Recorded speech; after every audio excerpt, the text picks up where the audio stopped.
carabka aynu ogsoonnahay oo ka mid ah nicmooyinka ilaahay uu bixiyey subxaanahu wa tacaala kuwa u waaweyn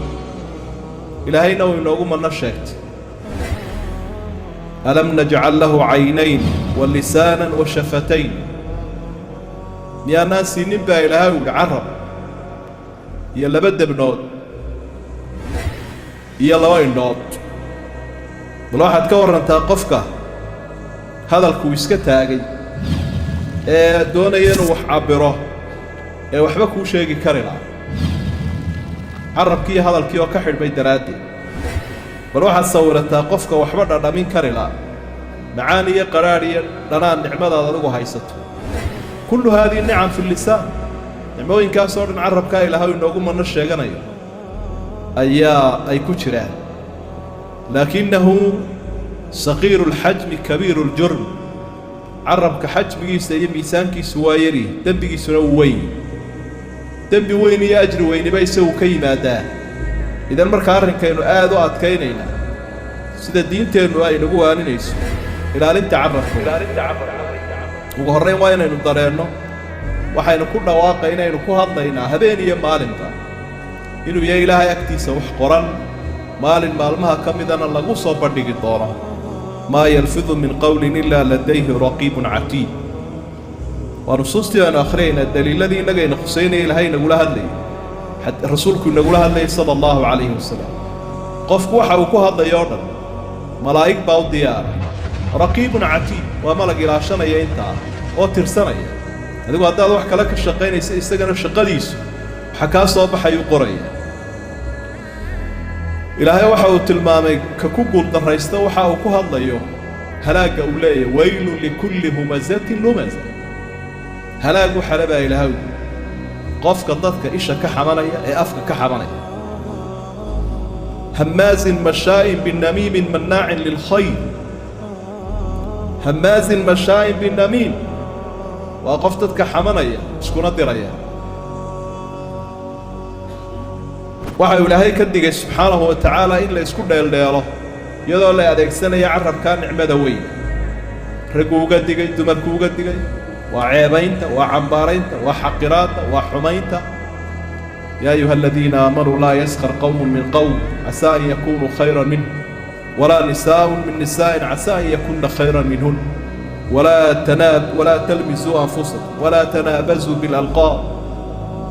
suuradda aadaabtii akhlaaqda badan ka warramaysa suurat alxujuraat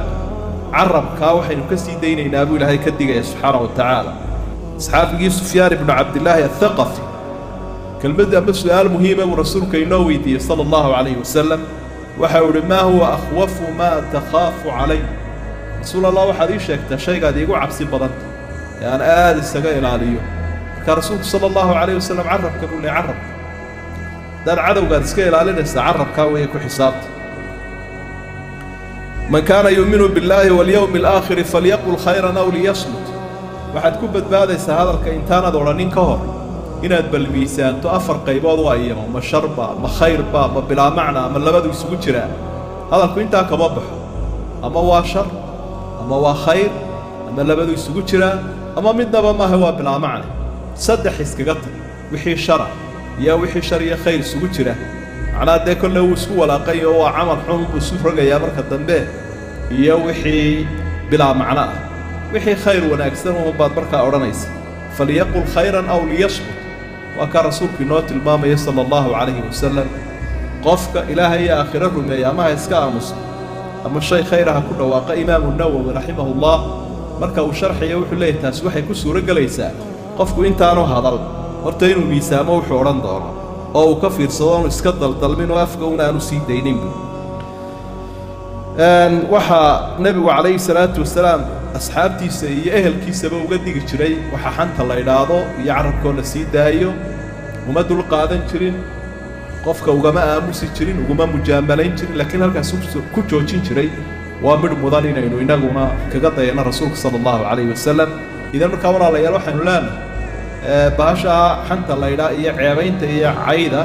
oo cidka nabad gashaaba ay yar tahay oo dee sidii gacanku dhigli aynu uga soo warramayna carabku dhigla aad u batay carabku dhiglaynu u badannay ileen qofkii waad cunaysaa waad hafaysaa markaad cambaarayseed ceebayseed ku xadgudubta miskiinka kaa maqan marka carabku dhiglaha inaynu iska dayno sidaynu nacayno gacanku dhiglaha inuu nacno taynu isku waaninayna waa taas nin baa yidhi qorraxdu kulula kii kalena wuxuu yidhi xaynta xaggeeda u dareertay maxaad u malayn iyadoo carabku sii dhib badnaa maxaad u malaynaysa iyadoo iclaam iyo wax lagu baahiye loo helayna waa musiibo aad iyo aad u weyn oo qofku adduun iyo aakhiraba uu ka murugoon doono carabkiisa markuu sii daayo ilaahayna waxaan ka baryayaa inuu ceebteennana asturo camalkeennana wanaajiyo اللهم أرنا الحق حقا وارزقنا اتباعه وأرنا الباطل باطلا وارزقنا اجتنابه ربنا لا تزغ قلوبنا بعد إذ هديتنا وهب لنا من لدنك